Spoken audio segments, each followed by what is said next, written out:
Welcome to TradeMutt's 120 Grit, episode 5.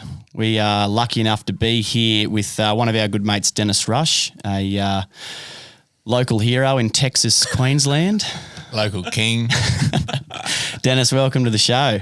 Yeah, thanks, boys. It's a pleasure to be here with both of you. Well, it's funny. Dennis walked in here about 5 minutes ago and never heard of a podcast, so it's going to be an interesting little chat. What do you do in the tractor then if you don't listen to podcasts? Oh, mate, well, there's a number of things you can do, but one of the main things is listen to the music and the wireless and just Alan Jones. Yeah, that's right.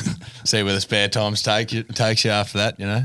So, Dennis, let's get a bit of a background on you. You are, as I said, from Texas, Queensland. Whereabouts is Texas? Yeah, so Texas is, if you should know where it is, but if you don't, it's on the New South Wales-Queensland border. It's about 250 nautical miles off the east coast of Australia, but it's a good little town. 700 people in Texas, and an hour west of us is Gundawindi, an hour south in Inverell. Toowoomba's a couple of hours to the north, so we're pretty centrally located amongst some good-sized towns, and it's a good little area to live in. Yeah, I know Gundawindi. I shot my first pig there, straight in the arse. Thank you, Cam and Tom Cranny. Shout out to the Show me how that's done. Good hogging country, very, very good hogging country. So, mate, your family property, Hopewood, has been in the family for a long time. 114 years it has been in the family, so we know the area fairly well. We know a block of dirt fairly well, yeah. So yeah, and you run that place now by yourself? Yeah, mate. Yeah, I came home. So I'm 25 years old now, and I came home when I was 19. Or just about to turn 20, and I've been there ever since, and probably enjoying it now as much as I ever have. And as bad as the drought is, there's plenty of good times in between. But life on the land is definitely a good place to be if it's where you want to be. Yeah. So you said Hopewood. Hopewood's the name of the property. Hopewood, that's right. What do you do out there? Mate, we grow sort of even this year we're experimenting and growing a few green beans, cotton. We've done a lot of cattle in the past. We've been predominantly nearly all cattle for forever basically, and we're only just sort of coming to a bit of a transition of a cropping phase now. So it'll, we're sort of excited to see where that takes us in the future. But I think our country being far enough east, in the future we're probably going to be looking at probably horticultural side of things as well as cotton production and beef. How are the beans going? Oh, mate. Have you been inspired by old mate over here? I think Al Bean himself. But no, look, we haven't grown beans yet, but we've just confirmed actually today that we're going to grow some beans this year. So that'll be an interesting little journey. So it'll be good. Yeah, awesome. I have these conversations with you boys particularly because I'm a city kid, as we know. So the whole conversation around, what happens out on the land is super, foreign to me, or has been. So you try to keep up with the conversation, but it's another world. But certainly awesome to hear about because, it's just sort of things you're not exposed to in the city, and it's just a completely different lifestyle. What do you? Real strong sense of community I get out in the bush when I go out there. We've just been out to Roma, and like the sense of community out there is phenomenal. They're super welcoming, and everyone knows each other, which is really really fresh. I think, mate, like especially when you get into little country towns, that's what sort of gives you a bit of pride in the country town you're living in, at that time, because like your community's everything when you're in the West. It's your social life. It's your sporting life, and it's your family life a lot of the time as well. Getting together with groups of people, and on that side of the things, that's what makes it such a great place to live. And when you get around all these little small communities and you spend more time in them, you start to really understand what the bush is about. So you said back onto Hopewood when you were 19. So where'd you go to school? Toowoomba Grammar School for 5 years. Met some pretty fair dinkum fellas at Toowoomba Grammar too. So a churchy boy here beside me that I met through other grammar mates of mine. So it's been a good networking process. So you had boarding school, obviously. Boarding school for 5 years. Yeah. How'd you find that?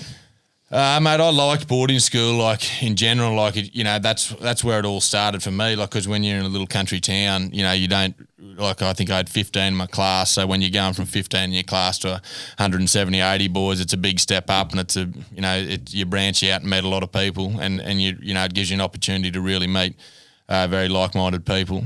And that's where it sort of all started for me, like the love of the land, you know, the good friendships that I've built with fellas like yourselves has all sort of stemmed from the boarding school life.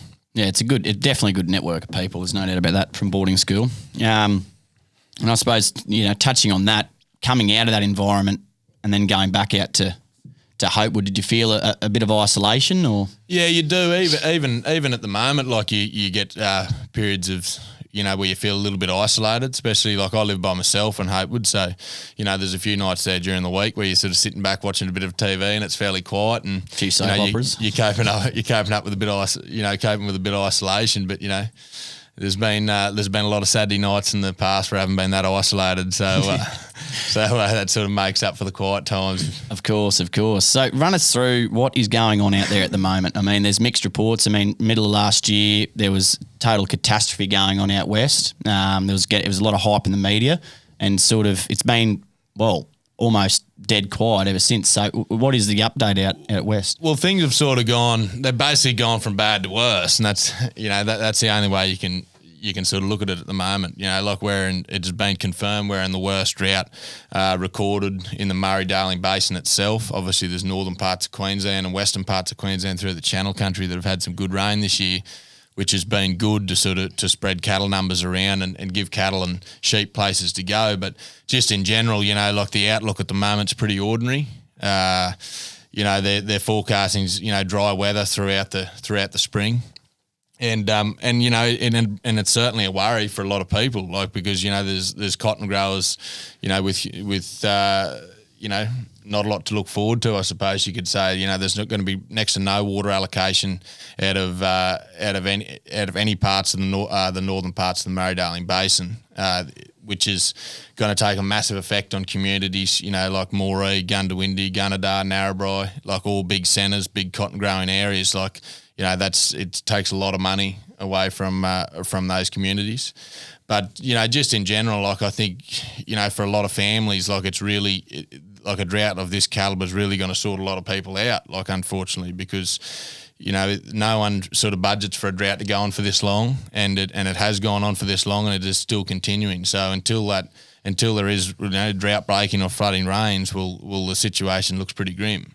But look, I think on a whole, like, you know, the Queensland, New South Wales, like the country people on a whole, like, have coped with it extremely well. Like, you know, you still hear a lot of positivity. You hear a lot of good things around, you know, events and people saying, oh, it'll rain eventually, don't worry about it, we'll come through it. So I think as a community, like, especially in the Texas area, Gundawindi area, where I spend a lot of my time, like, you know, as bad as things are, people are still going strong. That Murray-Darling Basin area that you're talking about, is that primarily cotton growing country, is it? Or? Oh, it's a range of different well, it holds a range of different agricultural sort of aspects. Like, it's cotton growing is probably the predominant crop in the west. But, you know, in the eastern parts of the Murray-Darling Basin, you know, you're in horticulture, cattle, sheep, everything. It holds everything. But obviously, you know, for major water holders in the west, well, cotton is definitely the go-to crop because of the return. It's quite diverse. It's amazing. Like,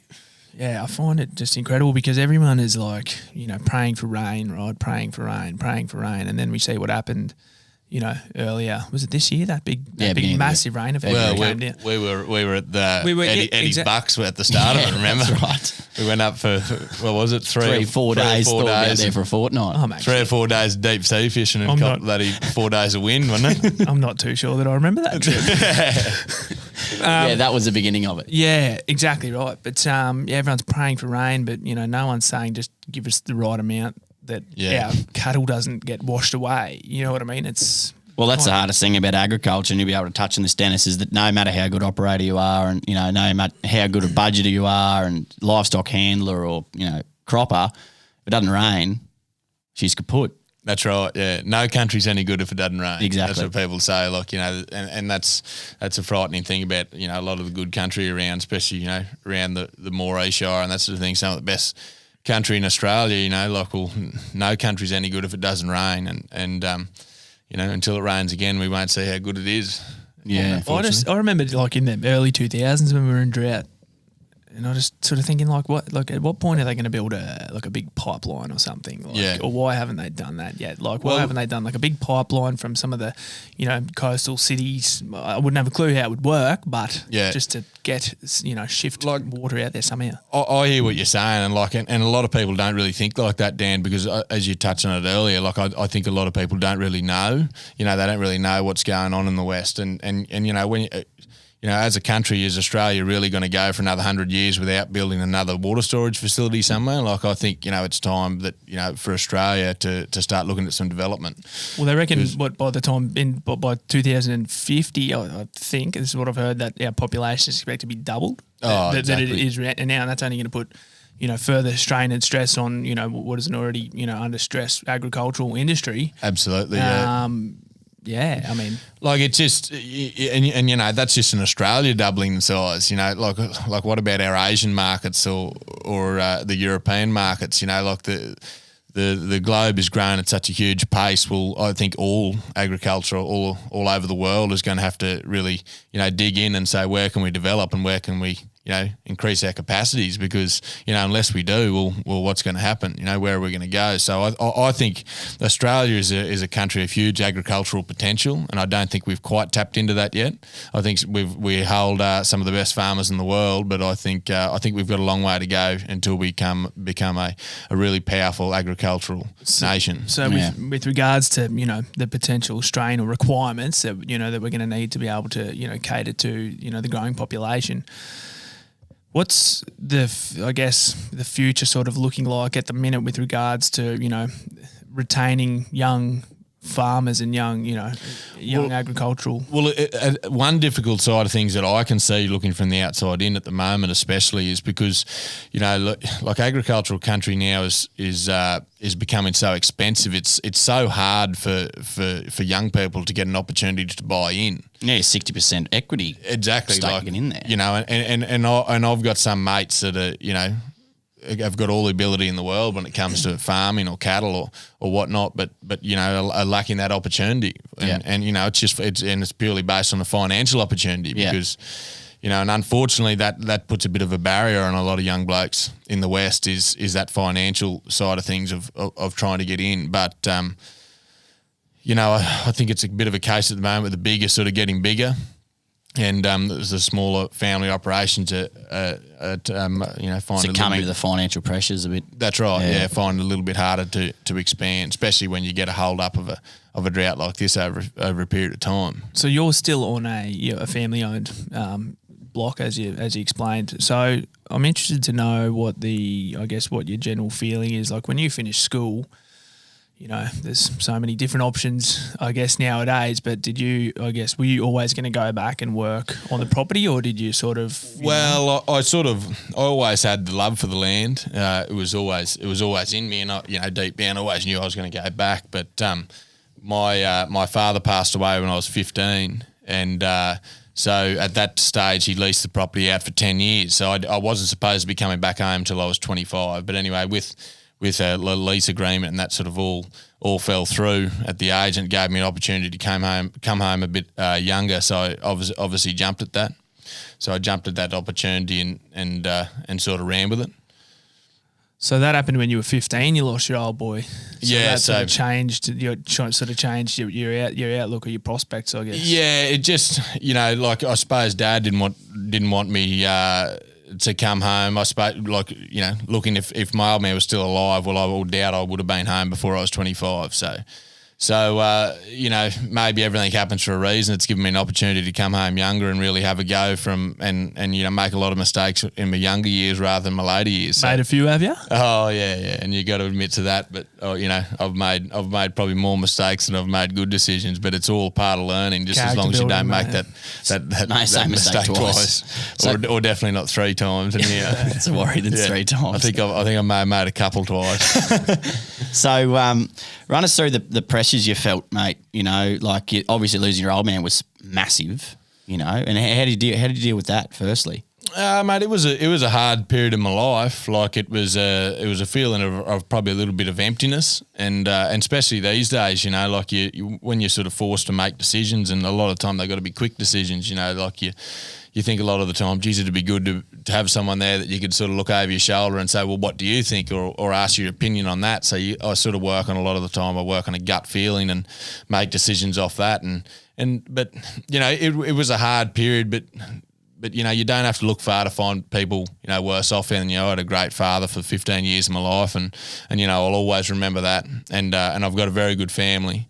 And, you know, so in that sort of thing, I can't complain. And you know, a lot of people go through, you know, what I went through as a young fella. But it certainly was hard. But moving forward now, you know, it's I'm feeling very good about everything. That's great news. I mean, that's it's a good positive mindset to have. So can I just without your so having lost your father, obviously that's, you know, super hard to go through. But then I've had chats with you before. You've told me about your mum and how she's quite a strong businesswoman.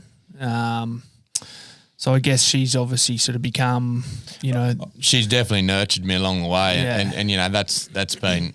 I've been very lucky to have my mother, because mum's a bloody goer, and you know, she'll stick a hand up for most things as well. And we're sort of people that like to try something different every now and then, or sometimes all the time. You know, got to put yourself out there, mate, don't you? Have a look at this. That's right.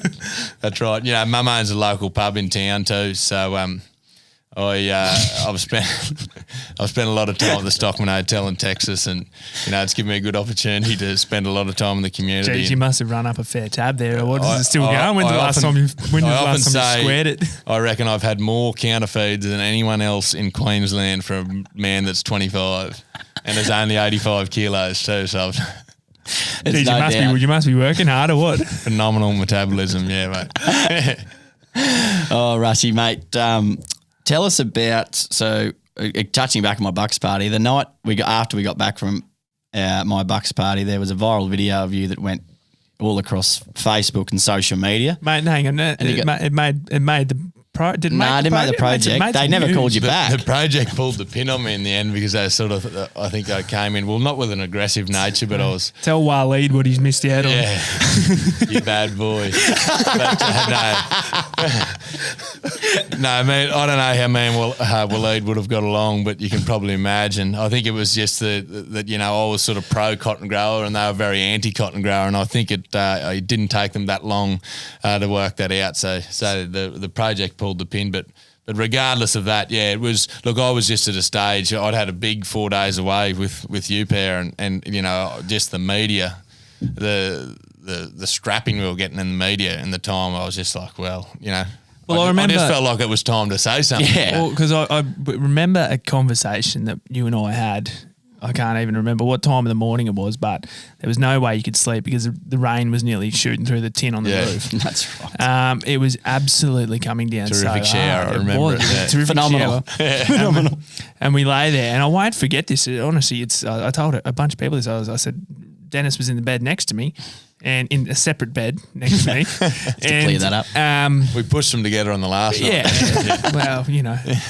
And I just remember your comment that you know, what a waste. It's just running straight off the roof and into the ocean, and it's going nowhere. And it's just gone. And we had some conversations as well about, you know, you were explaining to me a lot of the things that were going on in the media, how country, rural people being represented, and I was explaining to you the fact that, you know, being that I'm a city kid, it's so hard to actually grasp, you know, what's going on out there. Yep. And yeah, after that trip, you came back and you set up your camera phone and you sat there and you poured your heart out. And that's at the end of the day, that's what it was, Dan. To be honest, like, I just felt like it was, you know, time to say something. I hadn't been really thinking about doing that movie. There's no way you would have planned for it to go viral either. No, that's right. And I was sort of planning on touching a few of my friends, just because, you know, there was just really nothing coming from any side of, you know, social media, you know, with young blokes trying to stick up for not only an industry, but, you know, for where we are as a nation in a drought. And I think there was just a lot of misunderstanding of how critical things are. And So I sort of put it together and I didn't write it down or anything because I did want it to be from the heart. And I think that's where it probably touched people because, it did come from the heart and Mate, I got it over and done with. And it was a massive hit. I mean, it got awesome traction. And I mean, it would have, taken a fair bit of vulnerability to put that out there. I mean, kudos to you for doing it. Yeah, like it was surprising, like a heck of a lot of support, Still a fair bit of criticism from the video, like it was quite overwhelming, friend requests and messages and everything was quite overwhelming. Have you caught up with any of those new friends I yet? haven't caught up with any of the new friendships. I'm interested to hear both sides of the feedback from people that saw the video, both the positive and the negative, because there are a lot of strongly opinionated people out there, but unfortunately, for people with a strong opinion, it's very hard for them to see things from an objective point of view and kind of see things from both sides. And unless you've lived it, I guess you can't really understand it. And I would argue that maybe you're not well informed to argue on it either if you haven't sort of been in the thick of it. Yep. Yeah. What were some of those? Yeah. What was some of the feedback like? Maybe start with some of those negative things so we can swing it back around with the positives. No, well, like just the some of the things that people touched on were, just people obviously jumping to conclusions saying, "Oh, you're just a thirsty cotton grower yourself," and that sort of thing. Which is, I cop that in the chin, but at the same time, I know what most of the farming families are like along the Murray-Darling, that they're good-hearted families growing cotton, for a passion and for a living. Definitely not criminals. And that's the way that some of them are represented. They are made out to be like that sometimes, aren't they? Well, it was, and that was the most disappointing thing about it. Like I think, just the misrepresentation was just, disgraceful at the time, and somewhat still is. I just think there was a lot of blame from areas in the south that, about what was happening in the north. But I think what was happening in the north is the fact that it wasn't raining. But back to the negatives, people mainly just touching on the water theft issues, which a lot of those water theft issues, have been sort of stimulated in the media of what happened. But that might be on 2 or 3 occasions with a number of people. One man particularly, I think, is going to end up going to jail. So dealt with appropriately.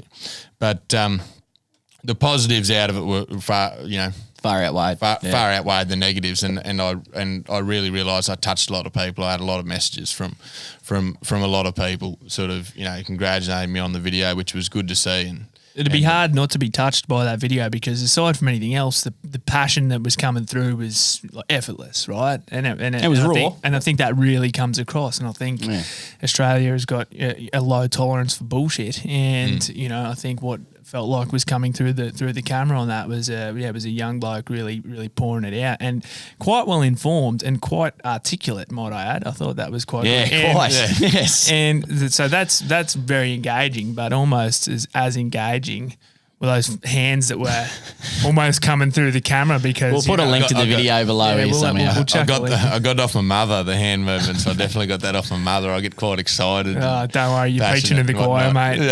Anytime we go and talk somewhere, we make Ed always will crack a joke at me because I'll get carried away and start. Dan does the salmon, trying to explain stuff, and they'll get and so now he pings me on it before I've even done it, and I still sort of do it. Try and hold him up a bit. Yeah, but let's talk about, again, like the sense of community. So there's a lot of, in the Texas, Gundy, Inglewood region, there's a lot of sport played. How important is local community sport, for individuals living out west? Oh, it's massive, Rossi. I think you've had one game. Had a couple of dabbles. Yabbies yourself. Yeah. I'm a Yetman Yabbies premiership player. Hang on. 2018-19 season. We won't touch on that. We'll keep going on. Talk us through the innings, mate. What did you do? Oh, well, it wasn't a massive innings for me. I think I got a nice 18, but very neat 18. Only Four boundaries. Only one premiership? Only one premiership, but our first one in 44 years. Yeah, well, kudos to that, mate. Well I think we've promised people in the Gundy Cup that we're going for 10 in a row. So. Yabbies, eh? I didn't realise. How does a yabby hold a cricket bat? Must be pretty awkward. Yeah, you can hold it. No worries holding the ball, though, I can tell you. Right, yeah, right. But no, like Rossi, going back to where you're at, just saying, that's absolutely everything in the bush. Our sport, we've got a terrific bunch of fellas that play for us in Yetman, and we're I think 12 or 15 weeks of cricket throughout the summer. it gets you engaged amongst the town too. We go into town. It gives us a branch into our social life. Gives everyone a good laugh because there's plenty of weeks where blokes were turning up there this year. That are coming off a bloody 45-degree week with no feeding cows or water and cotton, and it gives you a chance to to relax and to break out.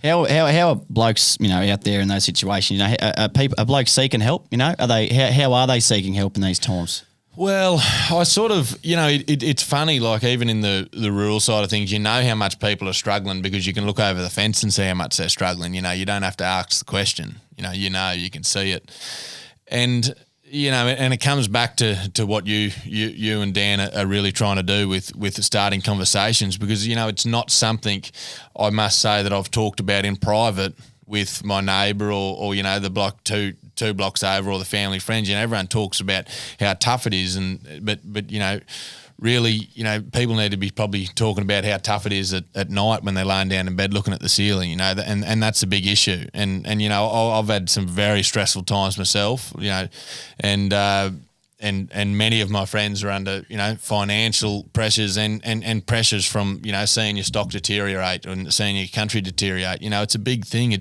We're talking about people's livelihoods here, and we're talking about families and kids and especially families that have been doing this well for a long time, and they hit a period like this, which no one's really ever experienced before, and things are tough, and when things get tough, sometimes people aren't tough enough to cop them. It's interesting you say that because everyone must know what it's. I know I certainly do. What it's like to lay in bed with your eyes open and not be able to get to sleep because you can't switch your mind off.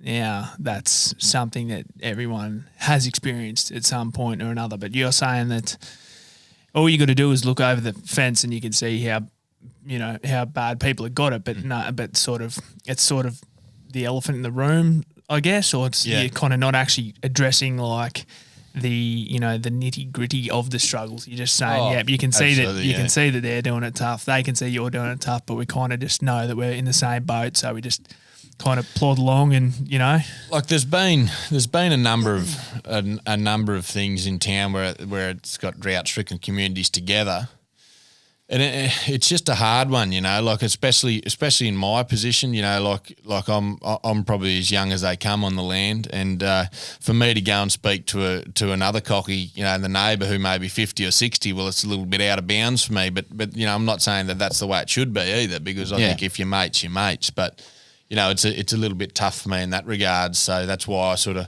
haven't really broken out to really see how the other families are doing it. But, I've had certain neighbours say to me before, like we can't do another 12 months of this, or good friends of mine say, I'm sick of it, I want to get out, I think it'll really show when we get a run of seasons and when it does rain again and country comes back. I think we'll see the effect it has had on people, because I think a lot of people will use it as the opportunity to sell. Yeah, which is not what you want to see. Especially in local communities where families have been there a long time. And I guess that's what people forget, and we've spoken to like Nick Sutherland about this, like what do you how do you help rural people? And it's hard because it's like you can't just drop tools and head home. Everything around you, that's your land, that's your income, that's your whole livelihood. And I've seen some interesting stuff this week. There was an article in the ABC about a fourth generation farmer from Burke, I think it was, who just sold up. He was so close to taking his life. He just cashed his chips in and walked away. And I mean, that's a huge thing to happen, in a rural community for a bloke, fourth generation, the pressures, and kudos to him for doing that. I mean, that's unbelievable. And I mean, I guess people probably just don't understand the lifestyle. It's the effect it takes on families. Like, even in your case, Rossi, you went through a stage there where, you packed up and left from home for reasons, and the toll it took on you, knowing that you're not going to be going back to the land, like the toll it takes on young families, and especially for families that have been there a long time, like how did you find that you dealt with it through your period when you were? Well, I mean, I don't know, it was sort of growing up, I always wanted to go back to the bush, I suppose. But, then when I was working out in the Territory, it was sort of like, shit, like I said before, it's no matter how good an operator you are, if it doesn't rain, they're the cards you're dealt. So I suppose majority, I'd moved back to be closer to mates, and because I didn't have that sense of community as much out there, because on those big stations you're sort of stuck with who you got, and you can't really go down to the pub and have a quiet one, so you're stuck with the little community that you have. And I wanted to get out and meet new people, and luckily met this clown. I was going to say, came back to meet you. You missed his mates and you're stuck with me. But don't worry, mate, it goes both ways. But I mean, it's funny, mate, like life, like your ambitions do change. Yep. Like I was dead set, hung up on being rural for the rest of my life, Yep. And even when I first met Lance, like I said, I'm going to be out west pretty soon. Like, are you happy to be doing that? She's like, yeah, that sounds great. And now we find ourselves in a position where we're like, probably the furthest we'll move past is Pittsworth somewhere, or Millmerran, Like, I'll probably look at it and say, I don't want to go out and put that sort of pressure on myself. I'm probably not up to that, That's right too. And I respect that, hearing that from other people, it's I'm not saying it's a tough gig in the West. Like, of course it gets tough, and there's certain aspects of it that everyone loves, but, it's a big call for a young man to make, especially in your position, loving what you're doing now and doing such a good job. It's a big call for you to sort of, look at giving half of this away or something to try something back out west. It's a fair risk at the moment, Yeah, and I'd love to know your take on how we get more young people back out into rural communities. Well, that's a funny thing because through time I've seen the Texas community not deteriorate so much in numbers, but deteriorate in young people. Like we going back probably 6 or 7 years now, we had a 4-team cricket comp in Texas, and that folded. So that's why that forced us to merge as Yetman and go over into the Gundy comp, and we have formed again a rugby league side in Texas this year. So that was great to see, to go back into the Toowoomba comp, but the Texas Terriers have been folded for 3 or 4 years now, up until this year. And that shows me that it's just a lack of young people in the West, because there's just not a lot going on for young people there, like especially young women. Like, like you're going to the Texas pub, and if you're going in there to snavel a woman up for the night, she's just not going to be there. So, well, I look at young Zoe Carter, who we've had a lot to do with. I'm not sure if you're aware of Zoe, but she's a young, female Aussie. I've seen a few things on Zoe, and she, for one, is hilarious, so that's awesome. But like, she is a huge advocate for young people, and particularly females, to take up agriculture, and she makes it look fun. Like, she makes it look awesome. And I look at what she does and I think, man, that looks like a great time. Riding motorbikes, playing with animals, chasing cattle, chasing cattle, all this sort of stuff. Like, it does look really enjoyable. But I guess from this conversation that we're having is that there's a lot of families out there who, might have been on the land for some time, and they've been through shit before, and they've been through financial stress and hardships before. They've had the good times, but they've had the bad times, and I guess it must just start to wear thin after a while, and it just wears you down and down. And it doesn't matter what you do, whether you're a real estate agent or you're in law or you're working out on the land. Like, when what you do for a living starts to grind you down and wear you down, and it becomes a bit of a cycle. Well, it wouldn't matter what you do. You'd want to get out of it. You'd need it. People need a fresh start. You know what I mean? Sometimes a change is as good as a holiday. Yeah, that's right. But what a lot of people are risking is the fact that they've been living on a family block, or their land's been in the family for 114 years in your case. 114, that's right. Yeah, that's longer than I can even. A lot of lifetimes, and that's grandparents, and that's a lot of work and blood, sweat, and tears that have gone into, and beers. And beers, into that lot, and it's just like, it's a hard thing to just be that generation that says, you know what, we can't do it anymore. This is it, yeah, because it was hard for generations gone by. It's always been hard. It's hard work. Anyone who's ever been successful in business or, their work, no matter what, has done the hard yards. That's right, yeah. But I guess when it comes to, as we're talking about the fact that it's so weather dependent and rain, it must just come to a point where it's just like, I just cannot do this anymore. I don't know if I can go through another one. Oh, and I think that's a big thing that's happening at the moment. Like I touched on it a little bit earlier. Like I generally think we're going to see a big move in the property market. Like one thing that's really going to save everyone is the property market is so strong. Like it's the strongest it's ever been, and it's continuing to hold as well. Like so, there's no signs of the property market dipping, and people are going to see that as a good opportunity to get out, because like a lot of people on the land are extremely asset wealthy but probably cash poor. And if you're sitting on a block worth $5 or $10 million and there's not much in the bank account, well, it's pretty hard to Little knock Bar back Surf Club looks pretty good. Oh yeah, Yeah. With $7 or $8 million cash. Absolutely. So there's a lot of I guess and this comes from a very uneducated place, but a lot of talk of overseas investors, particularly the Chinese, buying a lot of Australian agricultural land. I have got one little opinion on that. Like I know it's a big opinion. Just a little Let's opinion. hear it. Of a lot of people's, but I've actually read statistics before that saying foreign-owned country in Australia is actually the most consistently turned over country or turned over agricultural country in Australia in terms of that'll always come back on the market again. So, the Chinese or an investment fund or say a super fund or something like that will come and buy a heap of country when they feel like the time's right. And a lot of the time you'll see, in sales reports that it's, a Chinese or an Indian investment company that's come in and they've been there for 15 years and then they're gone again. So I think, overseas investment's always going to get that opportunity. Or the Australian people are always going to get the opportunity to get back in. But and that's the problem in Australian agriculture, I think, is because we need that overseas investment to a certain extent because the money's just not in Australia. The money's not in the local Australian farming families. We can't come up with $100 million for an aggregation somewhere in southern New South Wales or something. So I think we generally need international investment. I don't think that's as big a worry as people sort of, label it to be. But, that's my opinion anyway. Well, to sort of round it out, I suppose, how do we sort of, as a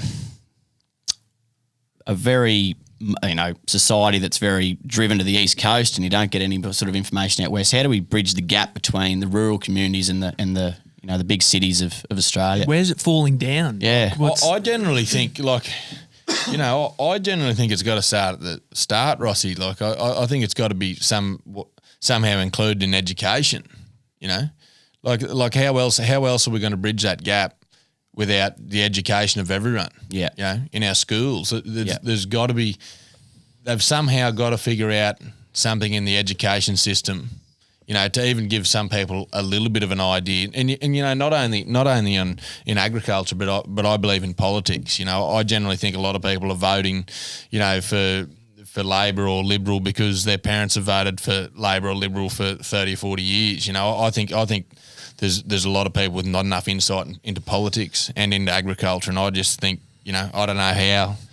Like I'm not an education minister or anything, so I don't know how to do it. Josh Frydenberg or whatever his name is. Is that Frydenberg? Well, I'm assuming. Well, see, I mean, I went to an all-boys school in Sydney, and I didn't learn anything about agriculture. I wouldn't know how to grow a potato if I tripped over in a pile of dirt. But it's something. It's grown then if you've tripped over it, you clown. Well, there you go. That's how much. That's where we're at. Do you know what I mean? So it's like I didn't learn a single thing about. I mean, yeah, maybe it's the school I went to, and you want to learn that stuff that you can go wherever. But yeah, we're not. I learned very little about Indigenous culture, and I learned very little about agriculture. Yep.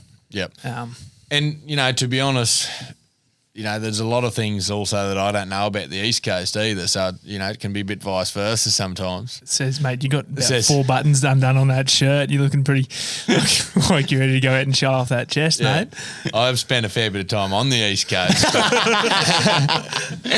So, it's a hard one, really, and you can probably talk about it all day of different ways, but it's just it's a really difficult one. But I just think there's got to be more backing from politics and political parties. Like, I think that's generally where our problem starts, is because I think there's too much negativity, from certain political parties, looking forward into agriculture in Australia, and that's just painting a pretty ordinary picture at the moment.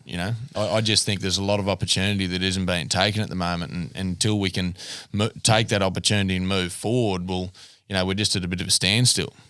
Absolutely, mate. Do you see yourself long term staying on the land? Like, do you see this as a lifetime for you? Or I do. I love Hopewood and I love where we're from, but there's a certain itch inside of me that probably wants to take on something else at some stage in the future. Whether I can set things up at home and get myself in a position to try something else. I think everyone needs a fresh start at some point. I love seeing the work that you and Eddie do and the influence you've had on people. And I'm a similar person to you fellas. I like seeing results and good results, and no one can take away from you boys what you've achieved. And there's a certain spark in me that probably wants to in the future. I don't know what it's going to be, but that's why I'm leaving my options open, because I'd love to take a path, of 10 or 15 years, maybe doing something else. Mate, don't worry, awesome, because this was not on our radar. What? I don't think when we first met. You know what I mean? It's maybe I'll take your job and we had his job. We can swap out. We had it. Oh mate, I'll get kicked in the face by a bloody horse as soon as I get out there. That'll be all over, and that's the last thing I need, mate. But I am interested to know, like, just from yourself, like, obviously there's lots of talk about the mental health side of things, right? Yep. And obviously, your sense of community and, engagement out there is awesome, and the sport and the B&S balls and the pub and all that sort of stuff. You're always running into mates, but are people out on the land aware of services or, places that they can go to? Or, because I understand, obviously the first port of call is, if you're struggling with anything, is to go and see your GP. But out there, everyone knows the GP, right? You probably walk past them, in town. It's probably your uncle. I'm just interested to know if, what sort of options people have got in terms of and do you know the options out there? A clinical approach. I think it's another, I think it's another area that's reasonably untouched. I know a lot of cockies that probably don't know how to turn a computer on, let alone know where a rural, men's health, help is. Yeah. And that's an issue too. Yeah. But where do we start with these people? It's like, especially old cockies, they're stuck in their ways, and what, in your opinion, where do you think we should start in the West? Well, it's definitely a tough one, because it's sort of, they're kind of in their own category. Like, we look at the nature of blokes, and, generations gone by of real tough bastards. We've got generations tough old bastards with ultra big egos and everything too, and that's half the problem. We've seen generations going through wars and all this sort of stuff, and that's that fought for our freedom and all this kind of thing, and so no one came back and complained about anything, because we've seen what's gone on. Yeah, this is what they did all around the world. So I was like, well, doesn't matter what you're going through, doesn't matter what you think's going on in your head. Like, we watched our mates get shot and killed, you know what I mean? And it's all so that you guys can be here. So suck it up, because you don't know how lucky you are. But again, it's like, it's all relative, because if you weren't there, you don't know what it's like to go through that. So you can only know what a situation, or how bad a situation can be, based on your own experience. And so I guess that those generations are. There is a changing of the guard, I think, currently, because, unfortunately we're seeing far too many people take their lives, and, I guess to a certain extent there's a real ego or sense of pride that is being questioned if someone was to, put their hand up and address the fact that they're struggling, and, people just don't want to do that, because their fathers before them didn't do that, and they're not, for want of a better word, they're not softcocks, right? Like this is the whole thing. But it's killing people, and it is ruining families. And we've got to cut the shit. We're not dumb enough to. We look at we're so proud of, say, the Anzac legend, right? And we watch the Anzac. Well, we didn't watch them, but we know about the Anzacs going to war and how innovative they were, and ingenuity, know-how, camaraderie, mateship, all this sort of stuff. But if they saw a problem in front of them, they figured out how to fix it, right? And that was their attitude. They were sharp. At the moment, the problem that is in front of us are blokes not addressing struggles with their mental health. Now, we're not dumb enough, surely, to just let that keep going without fixing it, because it is an issue that's there and it needs to be addressed, right? So I just think, how can we sort of keep just going the same way? Well, I think it's just we've got to start somewhere. Rome wasn't built overnight, and either is probably a mental health organisation in the West. It's you boys have made a start somewhere, and that's a big thing. And once we make a start and things start to improve, well, you can just continue to build on that. And I think you fellas are both in the right direction. Like everyone knows about you, and that's the biggest thing.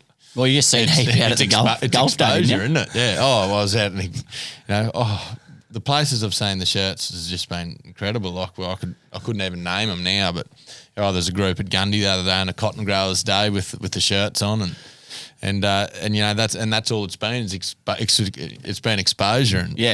Well, I mean, that's the whole point, is to like change that cultural shift and get blokes talking about it. What I mean? Like we're sitting here talking about it right now. I mean, there's no way our old boys would have sat around doing this, 20, 30 years ago. And there's no way your old boys would have locked themselves in a toilet for 24 hours in Queen Street Mall either. But these are the things you got to do. You've got to be different. You've got to be different to be seen. You've got to put yourself out there. Actually, having seen that, I'm surprised you decided to lock yourself in this podcast room. With yeah, that's right. It's interesting. So. I'd like to know on a personal front what outside of ours, what you got coming up, or how you're sort of looking after your own mental health a bit. I mean, you're saying that you're about to jet off to the States tomorrow. That's pretty cool. I'm jetting off to the States tomorrow for a bit of a look around. It's been a heap of rain in America too, so I thought, well, it's the time to go at home. There's nothing going on at home. Okay, catch a jar full. Might go and get a bucket full and bring it home. But no, so like basically, in the next few years, I'd like to engage in probably as much travel as possible.